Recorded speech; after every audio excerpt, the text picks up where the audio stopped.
record. There we go.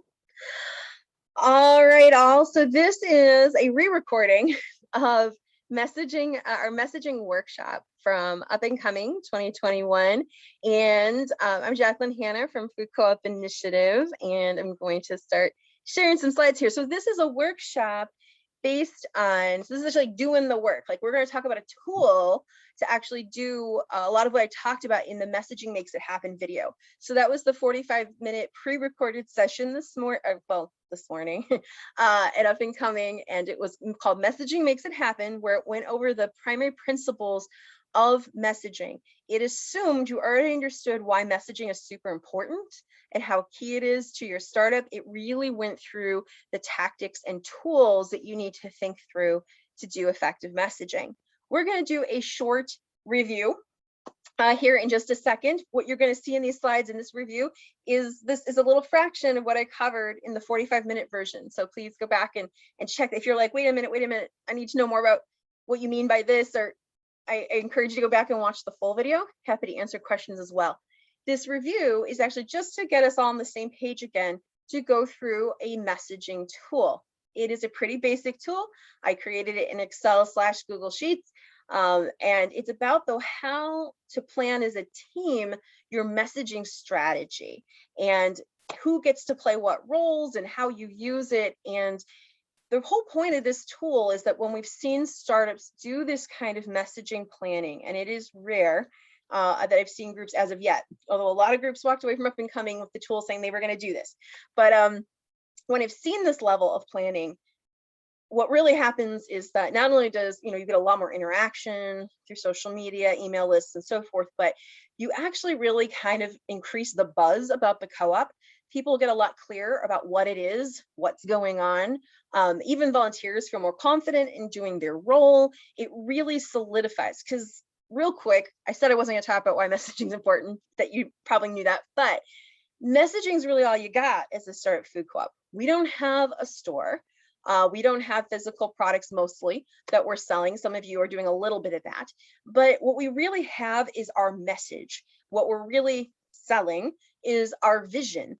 And those things have to be really clearly, repeatedly communicated to be effective. And it makes a huge difference in food co-op organizing. So I'm going to go over some of the basic concepts, and then we'll dive into the tool. So 3 main concepts we're going to cover today. We're going to cover values, we're going to cover audience, and we're going to cover vehicles. So values is where this conversation starts. Your messaging must be through a values lens. If you've heard me present on messaging before, you've heard me say this, but I'm going to drive it home again. Our messaging must be through the values lens. The reason people are joining our food co-ops is not because they cannot access food. They are currently accessing food, no matter what kind of community you're living in, no matter how unideal the way they're accessing food is now, they are currently accessing food.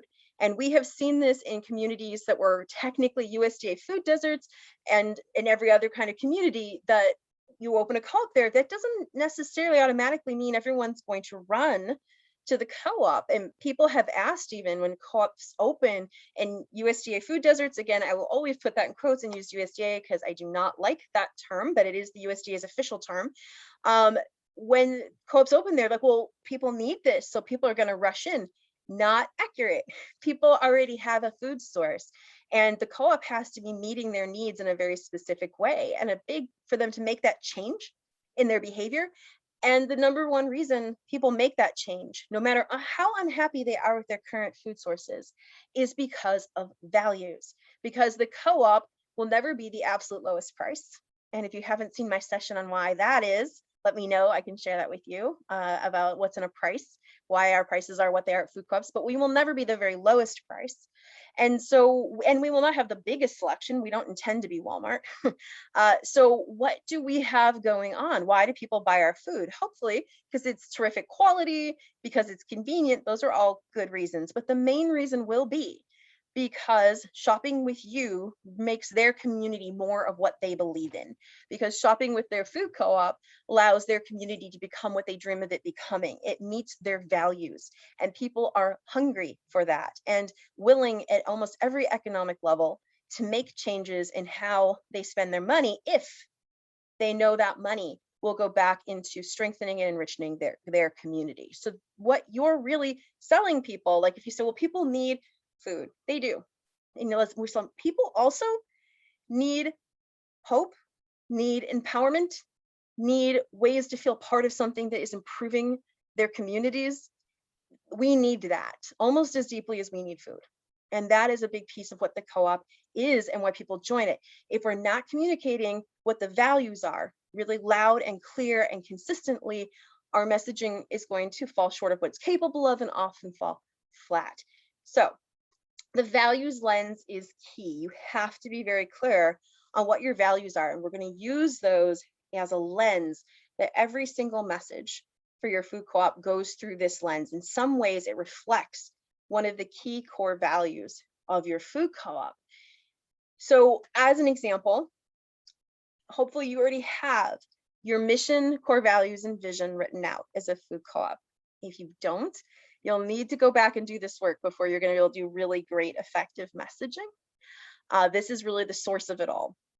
This is an example, and we have a video series actually called Components of Vision. You can find it, you can just search FCI Components of Vision and it'll pop up on YouTube, or you can find it on our website. It's a series of short videos about how to create mission, core values, and vision and what they represent. Even talks about process you can run to create those. I'm assuming you have them. And we're going to use as our example today. I need to pick one food co-op. Because we're going to have them as our lens as we create this tool for messaging. And I went with an example of using the past. This is a made up food co-op. This is Bricktown Co-op Grocery. And we just want to get to know them. So their mission, what they're going to do is their goal is to build economic wealth and health in the Bricktown neighborhood. So they're very focused on that. This co-op is in a quote unquote USDA food desert. And how we will do this, how will we deliver that mission? And they were for who? They said for the Bricktown neighborhood, very specifically. That's because they're part of a community that has been economically redlined for decades. So they're very much invested in reestablishing economic control for their community. And so they will do this, though, through their core values, offering daily access to quality fresh food, creating community wealth through living wage jobs and incubation support of Bricktown businesses, and being a source of food and health education for our community. These are their three main things. I want to be clear, every food co-op's core values are slightly different. There's about 8 of them that we see kind of in rotation, and every Start Food Co-op has 2 to 4. This does not mean that there aren't other things that the Bricktown Co-op Grocery cares about. It means these are the main things. These are the things that they must accomplish. Everything must be done through this lens, or it isn't Bricktown. It isn't what they believe in. It doesn't mean they don't also care about the environment, but the environment isn't listed on here. It's a secondary core value. It is not their primary. So the primary core values, and then their vision is how we'll actually deliver it. So what we're existing to do for who, how we'll do it through this lens of these values, and then our big idea, which for all of you, the vision is whatever your vision is for your store. In this case, they have had a market study. They know it will be a 10,000 square foot or larger full service grocery store and deli that is located in and serving the Bricktown neighborhood. All right, hopefully you have all those pieces in place. We need to turn that mission and vision into a values lens that we'll use through all of our messaging. So in this case, what I've had this co-op do, what you want you guys to do, is to take that mission, vision, and core values and turn it into a couple really quick bullet points that we've got boiled down even further. And I go in a lot more depth on this in the longer video. Messaging makes it happen. Bricktown has boiled it down to what they want to talk about. The messaging points of their mission and vision is access to quality fresh food, living wage jobs, incubating, supporting local business, food and health education for Bricktown. It's very specific for them. Now another food co-op, this one is in a suburb of a major city. It is predominantly middle class. There's a decent number of upper middle class folks there. Very different, slightly different lens. Center City Food Co-op, they're boiled down like vision lens, the thing that they're going to pour every message through. These bullet points will be the lens. Local producers and farmers, vibrant, inclusive community, education on food and sustainable living. you can hear the similarities between these two values lenses, but they're different in important specific ways. And they have been created and boiled down from that original longer mission, core values, vision. What are the things? Everything we communicate goes through this lens. Okay. So that's the values lens piece. We'll be talking about how to use it as we get to the tool. Where I talk real briefly about audiences, you have to know who you're speaking to, and that can be very variable. There are two main factors in audiences: the types of audience and the layers of audience. In types of audience, at first it's pretty simple. A lot of people will say there's two audiences. There's our existing owners and everyone else who could be an owner, potential owners. And that's in good part true. You do want to think through all your messaging and thinking, going, how does this sound to existing owners? How does this sound to potential owners? And sometimes one message is going to be more aimed at one audience than the other. We'll be going into that on the tool. But you also have some secondary audiences you want to be aware of that everybody has, which is also community partners, local officials, future vendors, developers and potential developers and landlords, if you don't have one yet, or the one you have, granting bodies and lenders, whether they are already in relationship with you or not.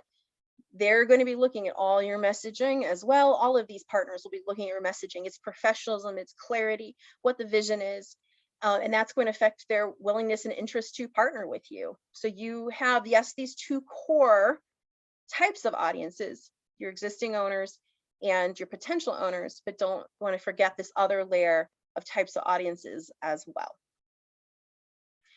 So an existing owner, these people are your core owners. They're volunteers, they're engaged, or they're the quiet majority owners. Even within this, if you have, your co-op has 500 owners or more, you have both.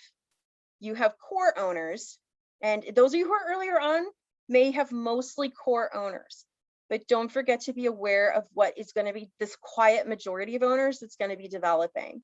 Because what happens is it's the people who are like early adopters, who jump in, who want to volunteer, who really not only get the mission, but they're the kind of person who will invest in something they can't see yet. They're visionary, those first couple hundred owners. And then what starts developing is a lot more the quiet majority owners. These are people who may never volunteer. They will rarely volunteer. It doesn't mean they're not invested in the co-op. They've bought their share. They don't care about your values, but they have a very different approach to the co-op. And actually, you have to think through every message sometimes through their lens as well, which is if the only way to be an active member of the co-op, a useful part of the co-op, is to be like super volunteer. It's like, well, we need people to run for the board and we will do this. And there's never and here are some other ways you can help, or some messages about ways that people who just don't have the time or energy for whatever reason, that they were ever going to get more invested than just owning their share and maybe talking to a few friends about the co-op, maybe putting a yard sign in their yard. If they don't see how they're a meaningful part of what the co-op's doing, if the messaging is all aimed at the core owners, then they can actually feel like it's a kind of an exclusive club, or like they're just not invested enough to really be to be part of the co-op.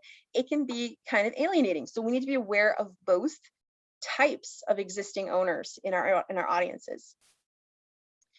Second type of audience that we get through types of audience, now we're going to look at layer of audience. We call this layer because I hinted at this when you're earlier in development, or when you're inside where you see his ring of fire. We're not going to go in depth on the ring of fire today, but stage 1 and stage 2A is mostly inside the ring of fire. And that means your message, these are people who think like you. Those early owners, they think a lot like you. You pretty much know how they think because they think so much like you. And so your messaging, you message the values the way you'd want to hear them, the way they would excite you, the way you would, understand them, and you'll generally attract people. But when you get past that early owner layers and you're going into late 2A, into stage 2B and stage 3, you've gotten most of those what we call low-hanging fruit owners who see it exactly the way you see it. And then we have to be aware that they need kind of different messaging. So if you're inside the ring of fire, if you're early on, and the ring of fire, by the way, is just the line where the messaging technique needs to change a lot, and a lot of startups don't realize it, and their ownership ownership growth drops for a while because they haven't learned how to message to people who aren't their core, which you never drop, but you need to do some of both. And so the Ring of Fire, just some co-ops experience the Ring of Fire as in ownership growth just levels because we've gotten all the people who think just like us. If you're inside the core, you will message differently than if you are past that core ownership growth. And then you need to message your values in a way that resonates with your next audiences. And we'll talk about identifying audiences when we look at the tool. Last concept we're going to be spending time on in the spreadsheet is vehicles. Vehicles is how you're going to get your message out there. There's so many different ways to do that. Now, I always start though with which one's the car. In our society, whether we like it or not, as food co-op people, everyone gets most everywhere by car. Grocery shopping is mostly by car. There's some people use public transit. Some people will walk, will bike. The vast majority of your customers always, unless you're in New York City, maybe or Boston or some very, very major city, will drive. Even in Chicago, the food co-ops in Chicago, most inside the city, most of their customers come by car. They have done studies on it. So what I'm saying here is it may not be what you want to hear. Like everyone's going to drive. I want to believe everyone's going to bike and take public transit, but we need to be honest with ourselves. Same thing with vehicles. What's the most popular and important vehicle for delivering your message? It is absolutely positively social media.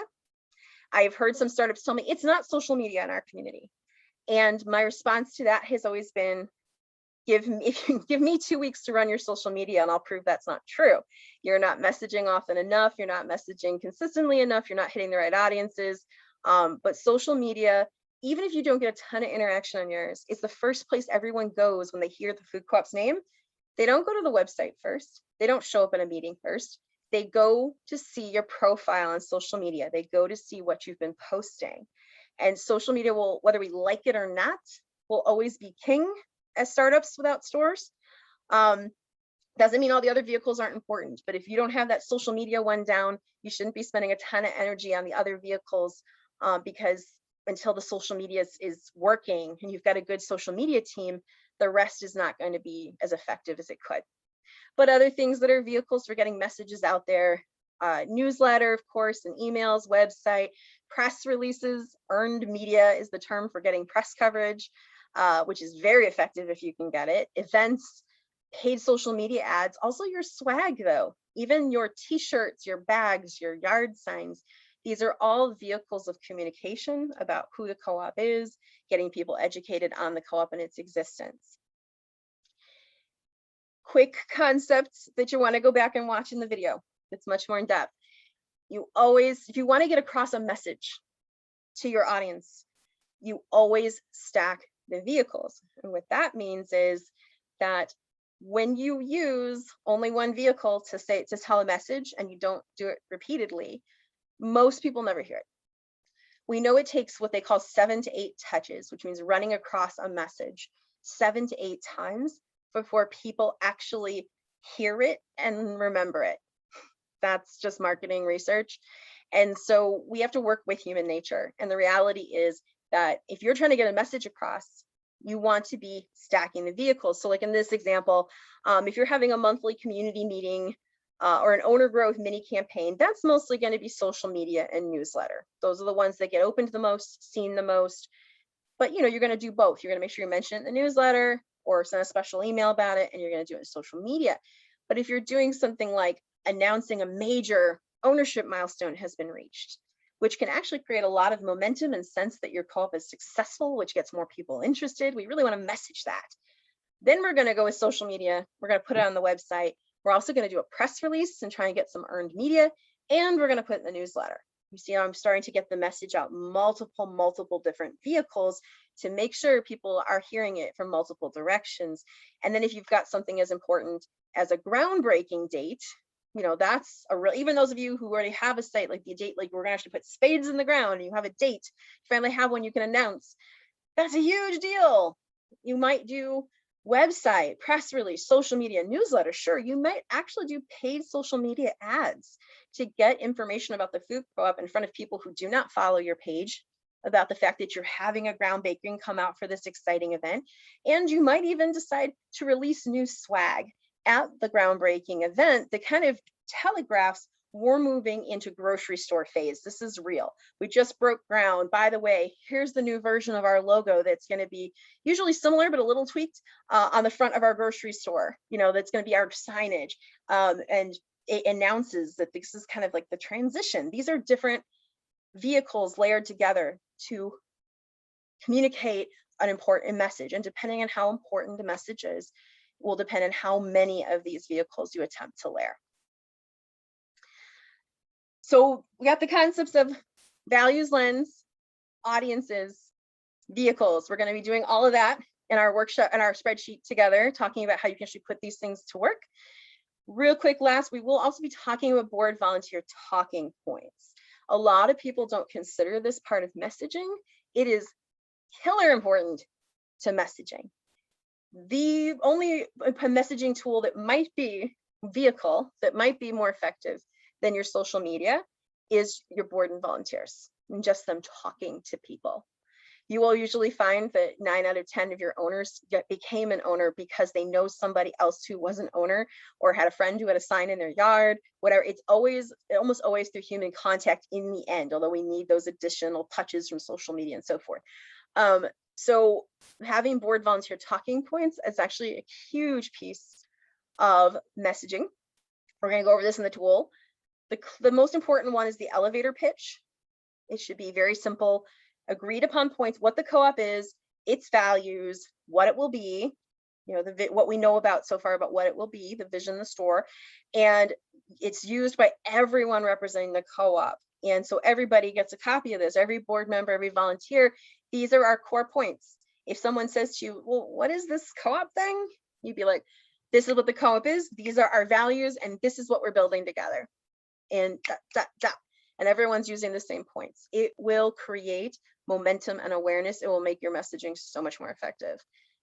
Then there's the type, once you've gotten ready to get a little more advanced, called the progress report. We'll talk about that more in the spreadsheet.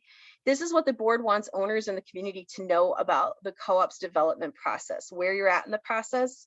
So maybe where you're at and what's next. So for some of you, that's exciting and easy. You're like, well, we're working on tying up a site right now, and we hope to have an announcement this fall, and we've got 820 owners are working on getting to 900, and that's kind of the progress report. But even if you're at a point where it's kind of hard because there's nothing very visible happening, owners need to know, and the community needs to know something's happening. So we need very simple talking points on what's going on right now behind the scenes. What's the next big thing for the co-op?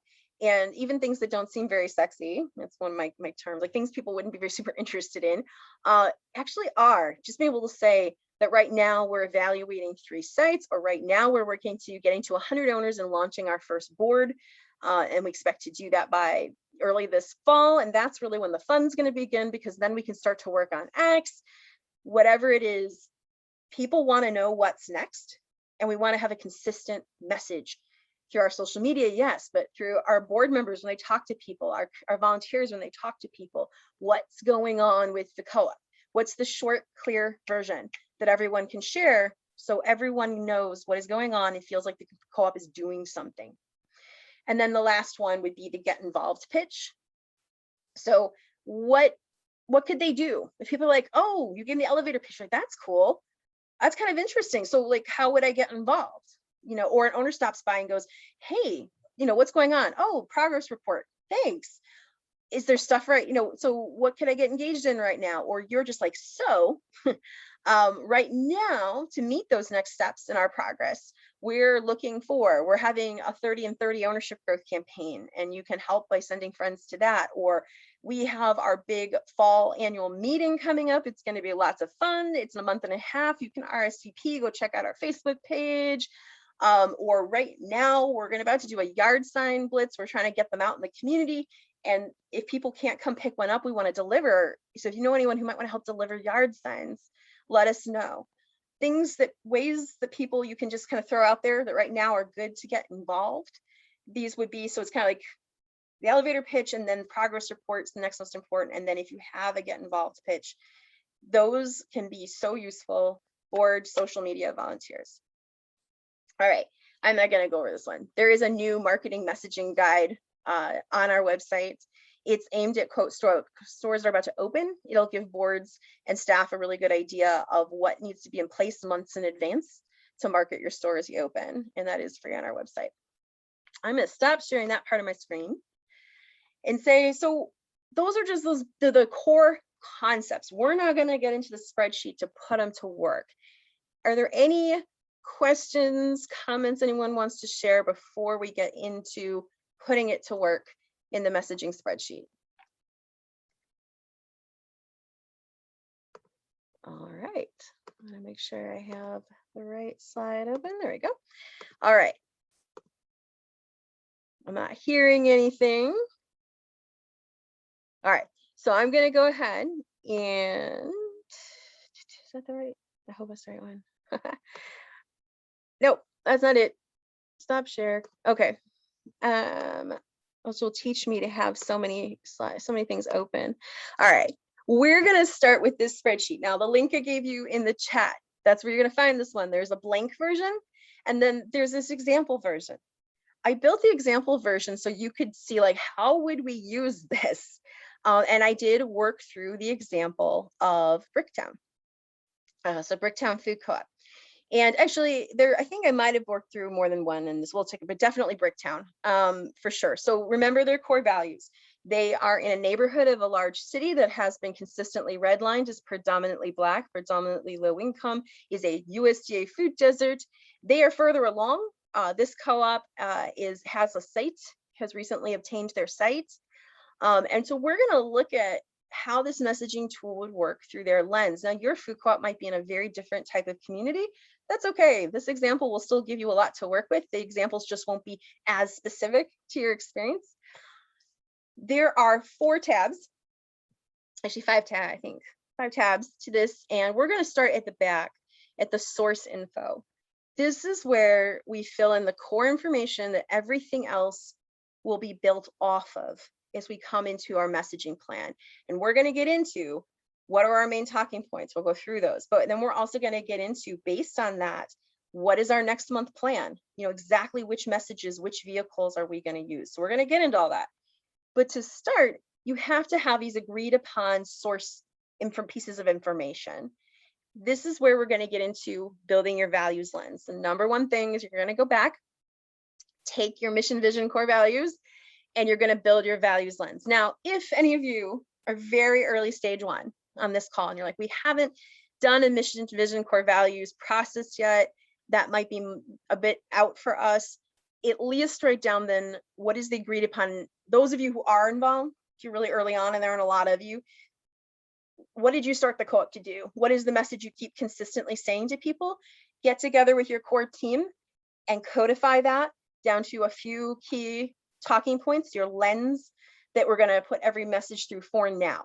You might run a fuller mission vision process later, and we'll adjust these, but we still want consistency in what you're communicating the co-op is about. So no matter what, make sure you get these created. So even if you've been in it for a long time, you're like, we're almost fully funded, we're from, you still could go back. I've seen it consistently. Look at that mission, vision, core values. First off, make sure it's fresh and that it feels accurate. But if it does, just boil it down into, 4 or 5 lens points. Now remember, for Bricktown, access to quality fresh food, living wage jobs. Now again, can you say longer sentences? Yes. What I want in the values lens is bam, bam, just the brief facts, okay? So access to fresh food is a lens for them. Living wage jobs is a lens for them. Supporting Bricktown small businesses is a core lens for them. Food and health education, and then they decided to word it short and sweet, by Bricktown for Bricktown, or for Bricktown by Bricktown. So it's for this neighborhood and it's by us. That's very core to who they are and who they're trying to serve. If they communicated everything else on here and left out for Bricktown by Bricktown, they would not be as effective because it's too important. This is a community that has had other organizations sweep in with solutions, say they were going to build solutions and not follow through, build solutions and then just basically extract wealth from their neighborhood. It's very important and core, and that's how core what ends up in your value lens should be. Bricktown would not be successful if their neighborhood did not know. And I'll admit, a lot of this actually is modeled And when I was building this, I always have to think of a startup. I was thinking of North Flint Food Co-op. And this is very much modeled on them. Like, that is by North Flint for North Flint. That is key and important to who they are. If they left that piece out, that values lens was missing, it wouldn't work. Their messaging wouldn't work. So you want to know what those core things are. You may say, we only have 3 core values. That's fine. As you go through your mission and core values and your vision, though, like, what are the things that have to be communicated? See, the for Bricktown by Bricktown, that mostly comes from their mission, that they exist to serve Bricktown. It's like who we exist to serve, that's in the mission. But that was a key point of the values lens that everything has to be communicated through. So you're pulling those out, listing those homework, and there is in the folder that I shared the link, and I will share that link again in email after this session. There's a homework list, which actually says this is what you do first if you're going to start tightening up your messaging and you're going to use a tool like this. And the number one thing is going to be build the values lens, and that should be done with the board. If you have a staff member who is heading up outreach and communications, they should definitely be part of the process, or maybe even lead the process for the board. But this is too key. The board has to be involved in creating the values lens and agreeing to it. Then we need to know our audiences. Here's where I'm going to ask you maybe to do a little thinking. We're going to do some pausing. So in Bricktown's situation, they've not only thought through, like, okay, well, clearly our audience are people who live in Bricktown. That's pretty clear. But we want you to get a little more specific and think through, now this is not going to be everyone who joins your co-op, but at the stage you're at right now, yeah, you know, it's people who live in the Bricktown neighborhood of this city. But specifically, what do those people tend to do, think, be part of that is a really good profile for the kind of person who is likely to join your food co-op at this moment? And this is an activity I want you to do with your co-op if you're going to put together a messaging lens and a messaging tool to get really effective about what you're saying. For them, they have a core audience. Remember, layers of audience. They have a core audience. They also have a next layer audience because they're further along. They have a site. They have hundreds and hundreds of owners. Their core audience, they just went back and identified and realized a lot of our core audience are people who are involved, we're actually from local churches that are active in food access issues. There are multiple churches doing things about, you know, all sorts of different amazing issues, but specifically, this is a very church-oriented town, lots of churches, they're major leaders in the community, and the churches that already have programs around food access specifically was a terrific core audience for them. People who already understood food access in their neighborhood is super important. And might be really open to hearing about approaching it a new way because they've been trying to solve it, and you can only do so much, you know, through giving away, through charity, so forth. But the food co-op's a new angle, a new solution. That's the core audience. They already get the food access issue in our community. Another core audience for them, community members that fought the sewage plant. Now, this I borrowed actually from Renaissance, and in their case, it was a trash burning plant. But they were like, well, you know, not too many years ago, the community organized to fight having the sewage plant located in our neighborhood. Or I work with another startup where they're trying to put a major overpass through their neighborhood, you know, where there's a group of people who have already come together to fight for the neighborhood. They already understand that the neighborhood's worth fighting for, and that the economic impacts of these decisions that are being made are not positive for their community, but the food co-op is. So they already know how to be engaged to do something for their neighborhood. Great core audience for them. And then participants in their there's an urban gardening project initiative that's quite large in their community. And so we know people who are already involved with that already know about and care enough about the access to good food issue in our neighborhood that they have taken action. They've gotten involved in this project, or they're supporting that project in some way. Then they already care about this. They're a great core audience for us. How is that useful? Knowing that these are some profiles that would be core people who are likely to support the co-op early on. Why would it be useful to know that? The reason we found is that often co-ops have been organizing so fast and furious and doing so much work, they really haven't thought it through. Their messaging is very scattershot. They haven't thought through who would already get this, who would already understand what we're aiming at. and talked to those audiences and appropriately and met them where they are. Gone into like, oh, in this case, this is from a specific startup that isn't North Flint. They did realize, they're like, wait a minute. Yeah, the churches has been, talking to the churches has been effective, is somewhat effective for us. But there are specific churches that are working on food access. We should ask to come present there and like do more work with, or present to their food access group. And they went and did that. They realized they had missed certain key audiences within the churches. They knew, oh, we should definitely be communicating with the churches, but there's a lot of churches and it had been a little scattershot, and they talked to a few. They went back, they targeted ones that have food access programs, and lo, they got a lot of traction with those churches, and they got a lot of membership, and they got people from those churches who are already talking about food access, who know how to go out there and talk about it, to start talking about the co-op. It was very effective for them, but they hadn't thought it through. They were trying to target instead dozens of churches, kind of scattershot. Thinking it through helped their messaging plan, helped their outreach plan. But also just understanding who's going to take to this idea early on, and then you can think, how did they want to be spoken to? What about what we are doing would make sense to them, and how would messaging it hit though? Because you're going to make these profiles of your core audiences, and you're going to think, oh, I know those people. I know, and in some co-ops, one of the core audience would be parents with young children in the public schools. That's a very common one. And they're like, oh, well, I know what would really interest them about the co-op. I know why this would matter to them specifically, not because they won't care about all the other stuff you're doing, but right, people have their lens on. They only have so much time. They only hear so many messages. A lot of them just go right on past. And we want to communicate the pieces of what we're doing that really connect with what they need and what they're looking for, what they want from their community.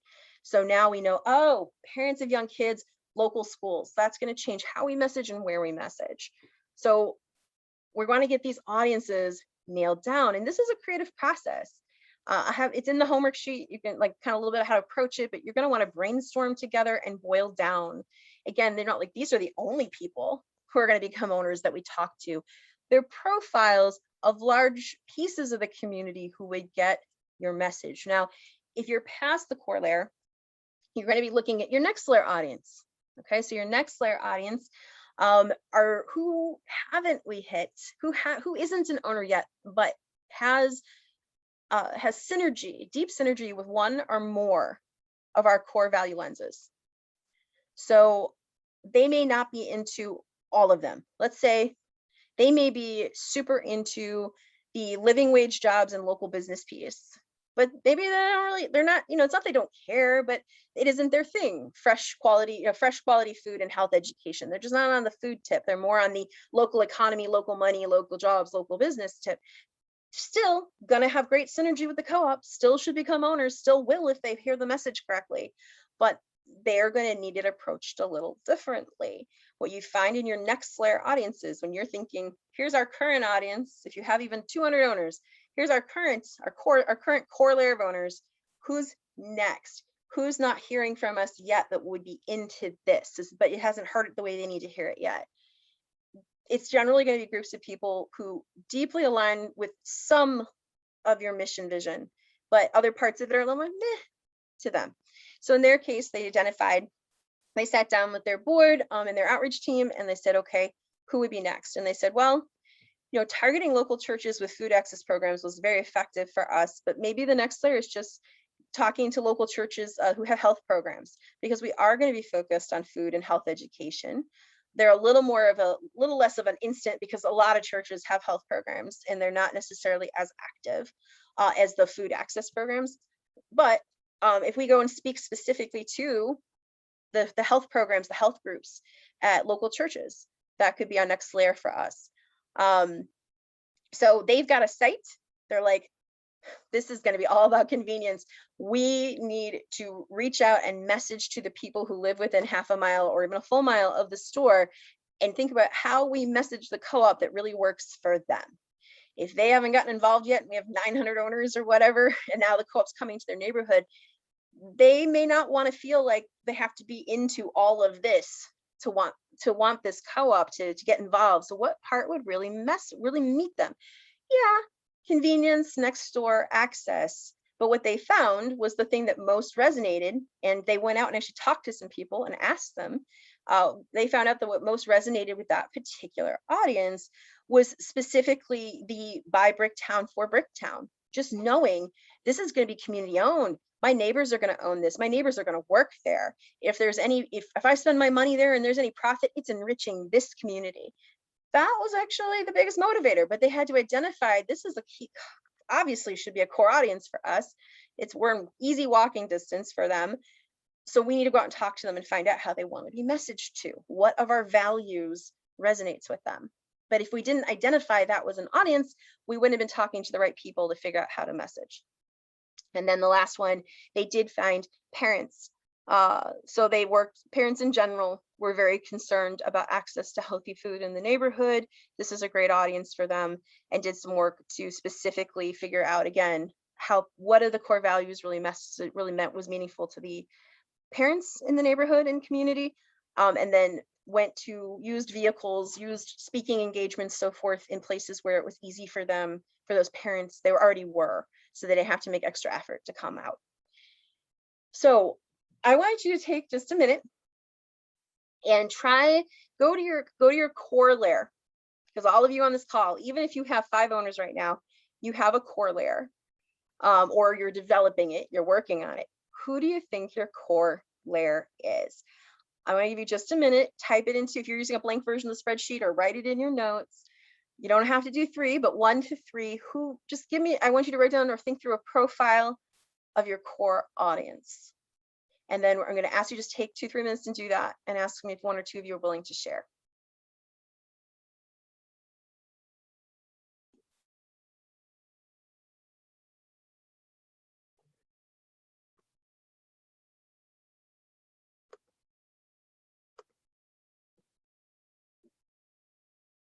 There's really no right or wrong answers here. For those of you who've been organizing a long time, your core layer are those people who bought in early, who are super bought in, who volunteer, the people that you're not targeting as much now. You're targeting them in messaging, as in to keep them engaged, but that isn't the new owners you're going after. New owners wise, you're going after some new audiences. Hey, Jacqueline, are we typing this in the messaging tool example doc, or are we typing it in the chat? I am going to ask people to just unmute and share. You can put it, if you already have the blank one open, go ahead and throw it in there. If you're like, I didn't open the blank one, we're going to do it later, I'm just kind of watching the session, then feel free to just jot it on paper and then share it either through the chat or to unmute when I say we're going to start talking about it, and just share there. Okay, thanks.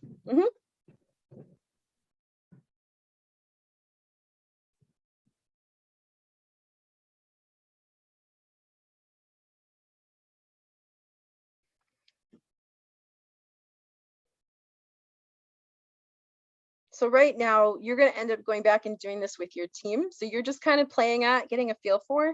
So don't feel like too perfectionist about this. If you're starting to be done and you want to, you can put it in the chat, but I am going to invite people to unmute and share what they have, whether it's 1 audience, 2 or 3, just what came to mind and what that audience is.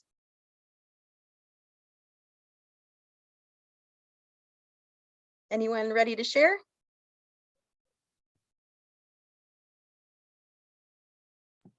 I can give it a try. All right. Katie, what do you got for core audiences? Well, I came up with 2 to start. One was our original owners, like part of our first 200 owners, people who were excited about us when we first got started. And then the other was people who joined in the last year or so after we established our core values and published them, and have been volunteering kind of to get that message out. Okay. And were there any unifying kind of characteristics about those those original core owners that they tended to be attracted to this or find you through this? Or I think the original those core owners were probably more interested in the natural foods, having a natural foods place in the center of our city. Okay. And then I would say the people who joined in the last year might be have more of a political activism unifying factor, drawn to our core values, Okay. which were a little bit more like maybe politically driven, or not politically driven, but yeah. Like more radical. Okay. Can I add, I also think part of our core layer, or at least like people that tend to gravitate towards the co-op are a lot of people that have just moved to our area. So a lot of people like look up before they move to Kingston. They'll like look up. I don't even know what they look up, but they find us. And then they'll contact us and be like, hey, I just moved to the area and was so excited to see that there's a food co-op here and X, Y, and Z. So that's also, I think, a big, maybe not the biggest, but a large part of like who's looking out for our messaging and who we're reaching. I would absolutely say that's a key audience. That's a really good insight. That they might not be but they might not be the most like active in, like they might not be volunteering necessarily. Right. So they're joining. You guys are a little bit into your next layer, and that group might be there, but you've also got your active core owners, and you've got your silent majority, and the people who are new to community do sometimes tend to aim more silent majority. Like they're there and they care, but they aren't the ones who necessarily show up for all the meetings, at least not at first. But it's a really good insight. I found so what Siobhan's saying is we know this common characteristic about this audience, and that's what we're looking for when we're looking at these. Now, core audience is a little bit of a backward look for Kingston because they are over 1,000 owners. So they're also gonna put their most energy, but they are gonna identify those things. They're gonna put their most energy in their next layer. And I think from what Siobhan's saying is that you're transitioning, these new people are maybe part of the next layer. They started in the core, but there's still potential there. Like this continues to be a growth area for us. Does that sound correct, Siobhan? Yeah. Okay. Interesting thing also what Kingston just shared in sharing their core values, what you might notice when you're listing out your core is very quickly who's not there. So you may list out your core and go, this is all great, but literally that leaves out this chunk over here. Now some people in your community will never be interested in the co-op, and that's okay.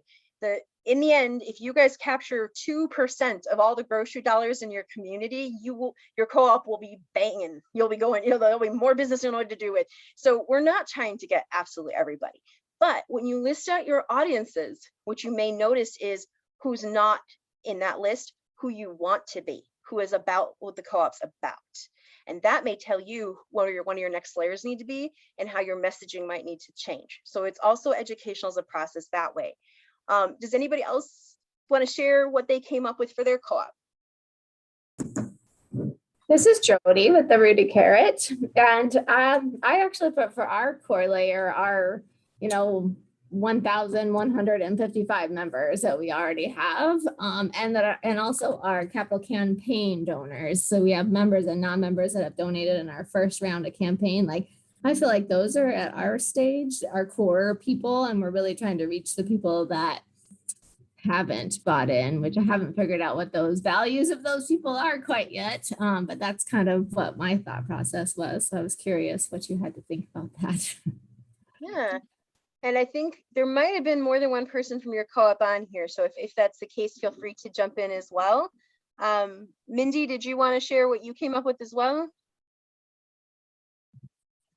No pressure. Sorry, I had myself muted. I listened before and I'm fairly new to volunteering. So I actually had written some of what Jody said down on my notes from the first time. But I also had people participating in the local farmers market and CSA programs. Mm-hmm. And we have a university here. So, and Jody, I know it's not called the local food program anymore, but I can't remember the new initials. So I had them written down too. And those really useful. I like what you came up there, Mindy, because we're kind of looking for characteristics, even if we already have those folks. And so we know these are the farmers market folks. They already know what a CSA is. They're either participating in a CSA or they go to the farmers market. A lot of them found us at the farmers market. That tells us a lot about that audience, that they tend to work at or go to the university. is definitely usually one of the core audiences in a community like Cedar Falls, Iowa, which is where Rooted Carrot is. And so that's something we specifically know about them that really defines that core audience, something that a lot of them have in common. So those are two really good examples of what we mean. Like, what do we know about them and why they're here, what they have in common. Okay. And that does tend to help us think, again, who's not at the table, but also, are we messaging correctly when we realize, oh, like, now, of course, again, what Jody mentioned is they're trying to get beyond their core. They're like, what's the next layer? Who's next? Like, how do we keep reaching? Then these aren't, but we know that this is how we've been messaging. What we've been doing appeals to people with these characteristics. That's still information about how we might need to change our message as we start to look at what our next layers of people who could get involved with the co-op might be. I wanted to check, Bernadine, did you want to share anything? You are at a very different stage than everyone else on the call, but I know if you had some thoughts you wanted to share.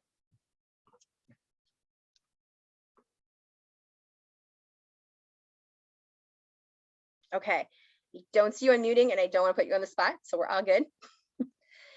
So for those of you who aren't in stage one, Bernadine's with Southside Food Co-op in Chicago on the south side, and they're just getting started. So they're still identifying their core layer, trying to figure out how that is. But it is not a wasted effort for those of you further along to figure out some personality characteristics, profiles, things that they have in common in your core layer, because that will tell you with the way you've been messaging, what has been, who's that attracting. It will tell you who's missing from the table a little bit, possibly, and it will definitely help you remember like how we want to message when we're talking to those audiences. These are the things that they have in common that they're attracted to, like building the local food system through the farmers market. Those people have some very core key values that are lined up with your food co-ops and with each other, and certain kinds of messaging work for them. When you get to next layer, you're looking for that next adjacent, like, so we have to identify the core first. These are the core audiences we've already attracted. This is what they have in common. Not everyone who's an owner already will fall into one of those categories, but these are some good broad profiles of what they have in common. They have one of these things likely in common. Who's next layer? Where is there room for more growth? People who will definitely be very excited about some aspect of the co-op's core values, but are not the people who think exactly like us. They are going to resonate with one piece or the other. So what could your next layer look at? Siobhan mentioned people who are moving to the community. It seems to be a constant thing for us. That's probably a continuing audience. What do we know about those folks?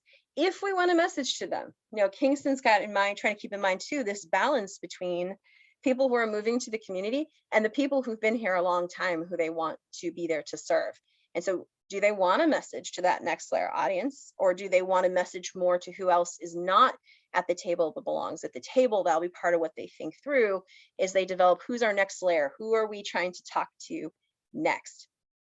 So anyone, I know I had you guys focus on core layers. Anyone have any other kind of next layer thoughts? Like, this is an audience that either we're currently trying to target or we feel like should get the co-op thing and care about it. So maybe we have to figure out how to message to them. If anyone has any thoughts to share on that?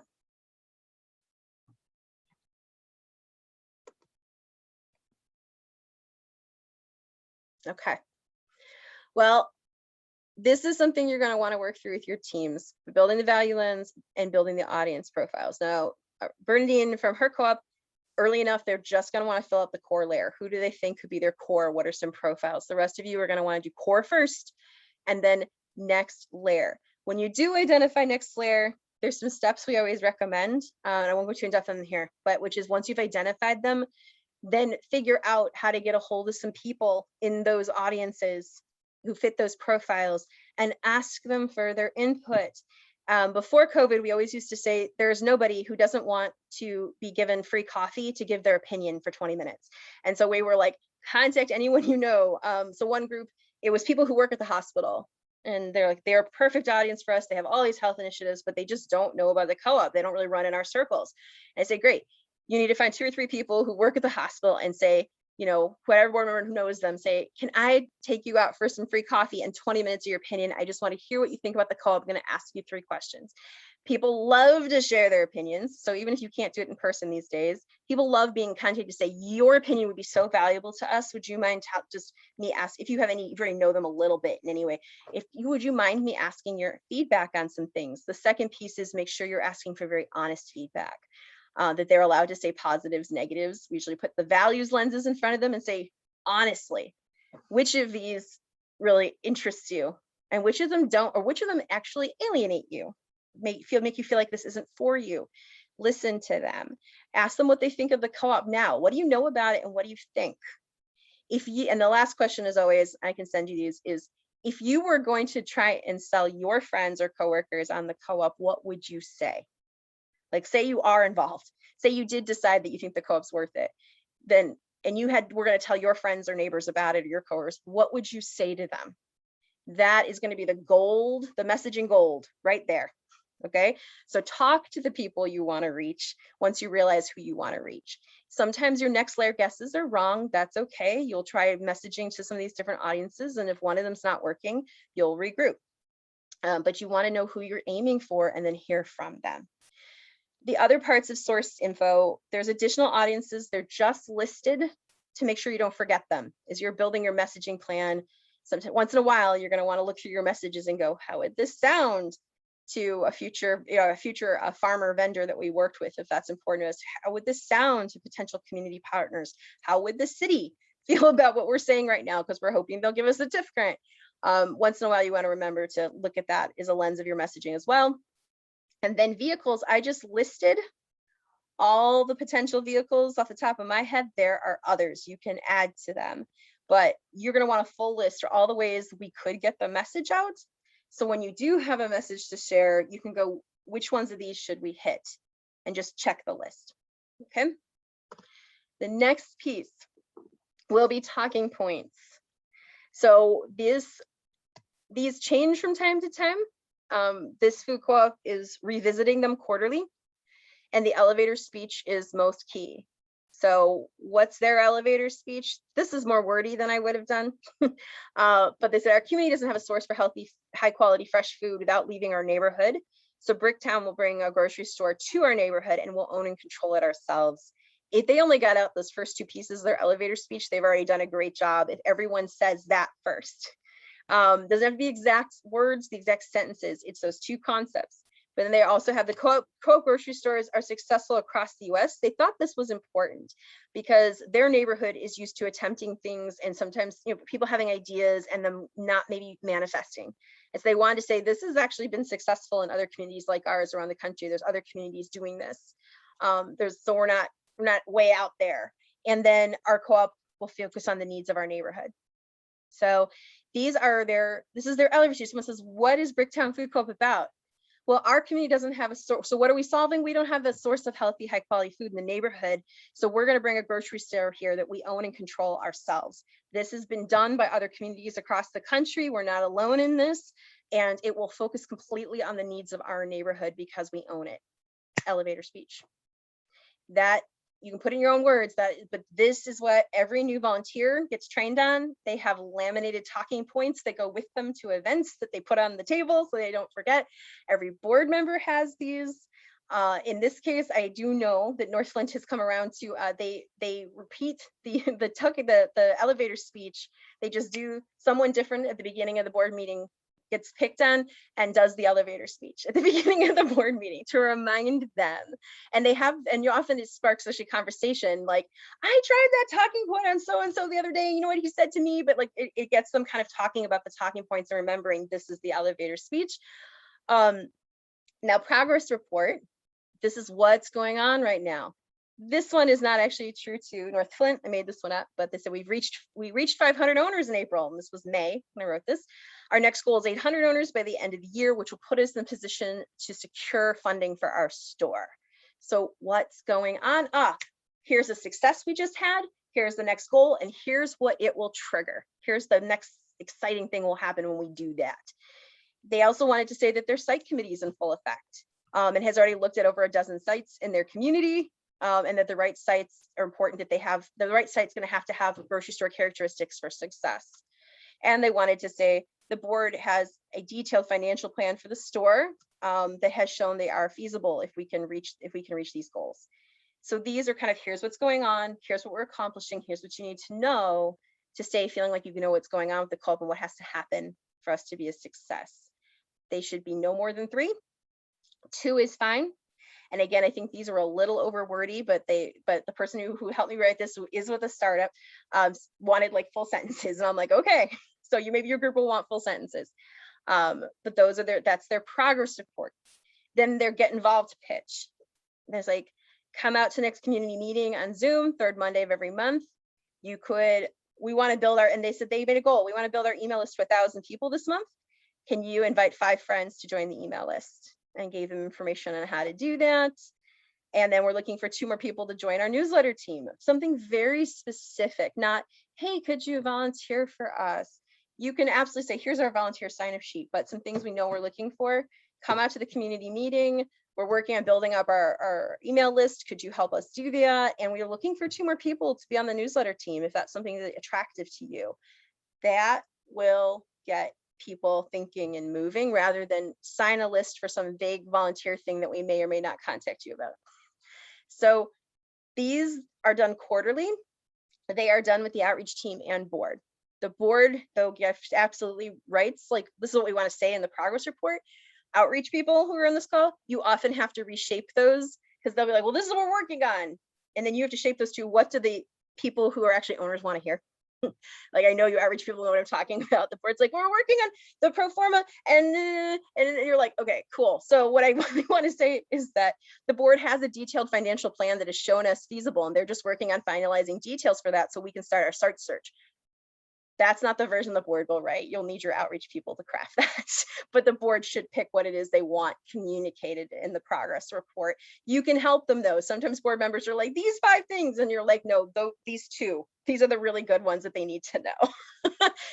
Those other ones, those are just confusing. Put that in your newsletter article every month. The board can over-inform everyone as much as they want in the newsletter article because people see that as transparency, but those are not talking points. Okay, so you're going to help them boil those out, outreach people. If you guys even got through agreed upon elevator speech, and you just check quarterly and make sure it doesn't need tweaking. It rarely needs tweaking. And then the progress report, you would be cooking if you could get those agreed upon into your board members, into your volunteers, and make sure you're using them in your social media now and then. Because what we have found is uniformity of talking about where the co-op's at and what it's trying to accomplish creates momentum. Mostly people are confused about what the co-op is and they're not getting consistent messages, or they don't know anything's happening. That's the other, if you're like we call like this, like the big ocean that is, we haven't broken ground yet, but we're like past the first 300 owners. And there's this swath of time where your existing owners feel like nothing is happening. They need progress reports. They need to know stuff is going on and how they can contribute. So what these things do is they create momentum because people just get unconfused. You will hear, if you interviewed a whole bunch of people about what they think the co-op is, including owners, you would hear all different ideas. Because they're hearing a little bit of this and a little bit of that. We're going to get concise. And the other thing is they're going to know that this is a going concern, it's successful, and we're getting stuff done, and we're going to get that store because they're going to hear that you're building a plan and that there's steps. Okay. Monthly main messages. I want to spend a little time here. So before I do that, I'll pause. Any questions on talking points and who leads that process, how to do that process, anything like that? Okay, Katie. Okay. All right. So we're going to get through them. This is the thing you're getting to when you do all the other stuff. Our next is monthly main messages. So what we want to do here is we want to month by month, you're only going to get across 2 to 3 main concepts per month. It's really what's going to happen. Like you're like things, and when I ask boards, like, what do you want to communicate to owners right now? They're like this and this and this and this and this and this, which is great. But you're only going to get them to hear 2 or 3 of those. So on top of just all the regular messaging we need to do to keep people like hearing the vision and mission, knowing what's, what the co-op's about, knowing they can join, we also need to communicate, we need you to come out to the annual owner meeting, or we want you to run for the board, or we're trying to get to 500 owners and here's how you can help. And we have to boil that to 2 or 3 things that you're saying to your outreach team. If nothing else gets communicated this month, this is what we need people to know.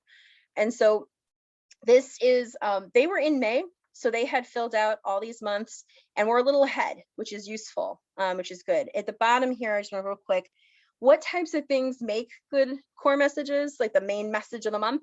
Co-op development status update, if there's something specific, like this, we're about to hit 500 owners, here's how you can help. From, hey, in April we hit 5, did you know you already hit 500 owners? This is a big milestone for us, hurrah, hurrah. You can milk that for a month and a half, okay? Because people didn't hear it. They're not gonna hear it. It's gonna take a month to 2 months for people to even hear that you hit a major milestone. So you could just be saying, one of the main things we want to communicate in May is that we hit our goal in April and what it means. But co-op development status updates, events, if you've got important events coming up, sometimes if you've got some of you have monthly owner meetings, if the monthly owner meeting is sometimes one of the main messages, but it's usually bigger stuff. Unless you're trying to get across like, hey, people seem to not realize that we have a monthly meeting they can come to, so let's harp on that this month. But usually it's something bigger coming up, your annual meeting, right now you're having some big events, whatever it's going to be. And then co-op education and awareness raising, like what is this co-op thing about? So let's look at some examples. They went kind of quiet in January because they knew there was just, their team was depleted after Christmas and it was going to be kind of a quiet month. It's never been a good ownership month for them, this particular startup. So they said, we're going to just make sure we get across. You can come out to the January community meeting, which was virtual, and that they've created their site committee and they're now evaluating sites. If you have ideas for sites, email them to us. By the way, use this. If you don't have a site yet, once you get anywhere near site selection, people will send you a lot of sites you already knew about, but let them send you sites. Sometimes you find out about things you didn't know about, but if nothing else, people feel super heard and you can go back later and go through why different sites weren't picked, but it's a great way to engage people. But they said, we're just going to talk about, come out to the community. We have our monthly meeting, come out to it, and that we have created a site committee and they're actively looking at sites and we're accepting your suggestions. Pretty simple. There are other social media messages that will go out this month. These are just the main things they're trying to get across. But then if we go to like March, they're saying, let's get to 500 owners by spring, how you can help us reach that goal. Volunteer for our neighborhood canvassing team, invite us to speak at your church and share our posts. And they just, so we're trying to get to this goal and here's how you can help. And then they want to talk about, they want to highlight a core value. Sometimes what you're going to do is just take one of your core values and spend more time talking about it, making sure you really flesh it out for people. And so they're going to spend the month talking about how lifting up Bricktown business, locally owned Bricktown businesses is one of their core values. They're going to talk about the value. They're going to do features and promotions on local businesses that are owners of Bricktown. And then their other one is, what is shopping at a food co-op like? What will it carry? And they want to show pictures of actual food co-ops because they realize people still don't really get what they're bringing, and they want to show pictures. Here's a food co-op. Here's a food co-op. Let's show you pictures of these beautiful insides of these beautiful food co-ops. This is what we're bringing. What is it? Do you like that? What do you like about it? What do you not like about it? But getting them thinking about the end goal will be this beautiful grocery store and what that looks like. So as you read through these, you'll realize, some of them you're like, well, they could just bring up that message at any time. Exactly. You and your team are going to be like, okay, what's going on? What event do we need to promote? Maybe what do we need to update people on? What goal do we need help with? But you're also gonna be like, what do people seem confused about, or what value haven't we really talked about and illustrated for people in a while? And you're gonna look at that core values lens and you're gonna think, one thing we really need to get across is that we're building a grocery store.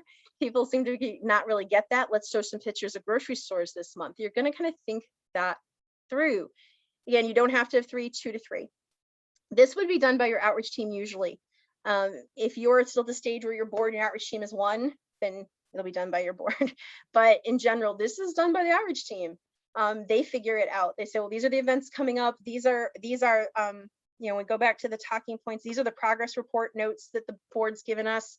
What do we think people don't know? What are we hearing when we're out there volunteering and they're picking some of those key message? What event do we need them to get to? That sort of thing.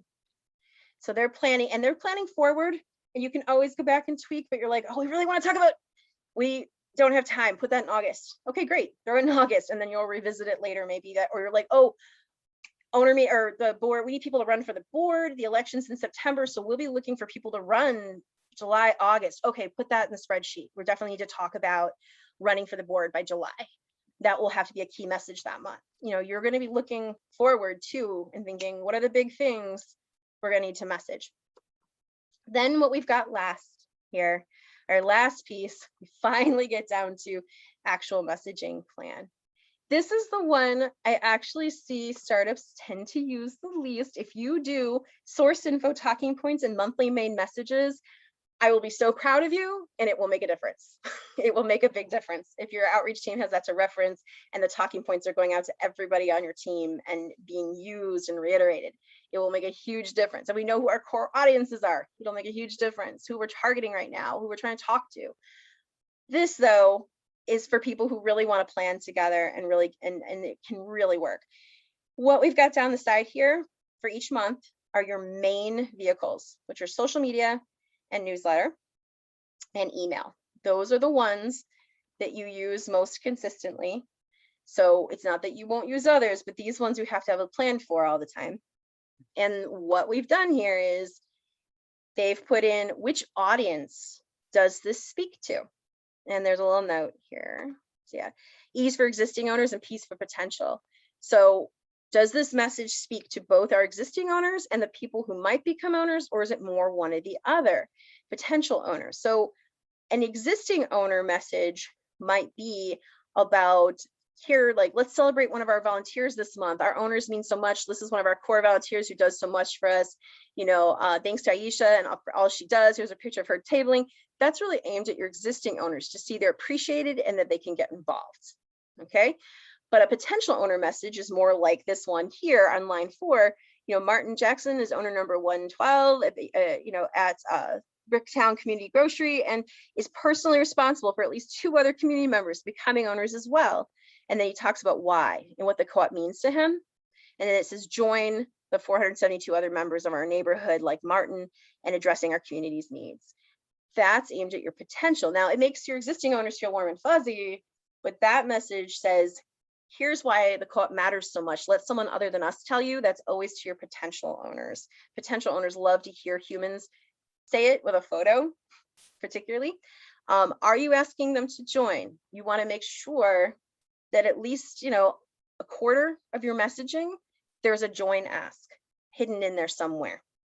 Not all of it, but sometimes you're like, hey, here's this wonderful local business, and one of our values is supporting local business. Help us get this local business open by joining today, and the link.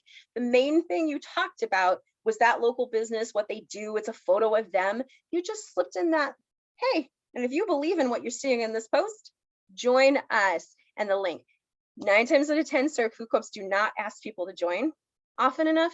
So you're going to check each message. Which audience is it for? Is it a join ask? Yes or no? Which of our values does it highlight? No social media message should highlight all 5 or all 4 of your core values lens points. That's like too much all at once. But you want to see over time what the mix is. Like, are we talking a lot about value point number 5, but we're never talking about number 2? Tracking that will help. Or maybe you've put together, we need to talk about this business. We need to talk about Aisha Thompson's business, and we're going to do that. And you're like, oh, is there a way to slip one of our core value lenses in there? And you can go look at the list and go, oh yeah, we could add number 2. It's going to get you in that habit. Talk about the values. Talk about why what you're messaging right now matters to the co-op's values. And then they have the current messages of the month listed here. And can it hit one of those? They just a shortened version. So you go back to monthly main messages. Here's their 3 for the month. Does this message hit one of those? They would actually fill this out for the whole month in social media if they wanted to do that. This is the part I see least co-ops do, but it really helps. And you can do this, by the way, if you are tech savvy, you can do this in Airtable.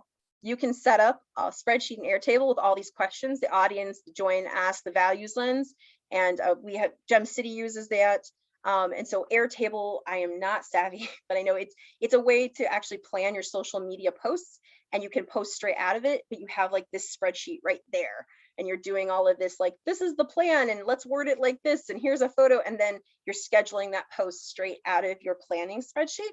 So if you're a tech person, you can do this in Airtable. You don't have to do it the old-fashioned way here, but also your newsletter. Which audiences does that article hit? Is there a join ask in there? What values does it hit? And does it hit one of our current monthly messages? The newsletter, one article at least in every newsletter should hit one of the 3 monthly messages. Did we hit them? Write down a list of the articles we're going to have, and did we hit, which of the messages did we hit, if any? And if it wasn't a current message of the month, did it at least hit a value, or was it a join ask? And so they're going through and really analyzing everything they send out to make sure it's hitting one. They're thinking about their audiences. Did we ask people to join? Are we talking about our values and repeating them? And did it hit one of our current messages we need to share? All right, so that's what I had to share with you guys today. You have the blank version you can fill out, and the link for the video to see more about these main concepts. I encourage you guys to take in, and there's a homework list. You say, you'll see in caps, homework list in that folder that I sent. I put the link in the chat, and I'll be sending it out via email. Start with going back to that source info and see if you can work your board through really just figuring out. And a lot of people are like, we already know this. And then they sit down and talk, and it's not true. Write down the values lens, figure out what it is, and figure out those audiences. Start there, then move to talking points, and then monthly main messages. If you get through source info and talking points, you're doing great. If you get through monthly main messages and you really use them, you're going to see impact for sure. And then we can get into monthly planning if you have an outreach team that has the capacity to really plan and really make it all happen for you. I know some of you are working in very limited teams. So you're like, we don't have time and energy for all this. That's okay, it'll come. Start with source info, talking points, get to monthly main messages, and you can do that as a board easily. You can find the capacity to do that. And then we can get into the monthly planning once you have a committee or staff member that is focused on outreach. It will make things so much more effective. I hope this was useful to you all. I will send out all those links again to you via email tonight, so you can follow up and make sure you use that tool. If you try the tool, feel free, even if you're like, we just did the source info tab, feel free to email it to me at jq@fci.coop, and I'll review it. If you want any input, if you want to meet with me and your team and work through how to do monthly main messages and make sure your team's creating them in a way that works, any of that, we're happy to help with that and help you make sure you're utilizing this tool in a way that really works for you. And with that, I'm going to stop sharing my screen. If there's any comments or questions, I'm happy to take those now.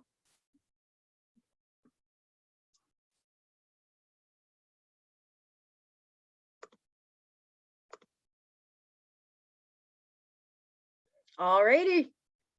Seeing no comments or questions, thank you guys for coming out and being my audience. And again, follow up with me if you have any questions. I'll get that email out to you guys tonight. Have a great night.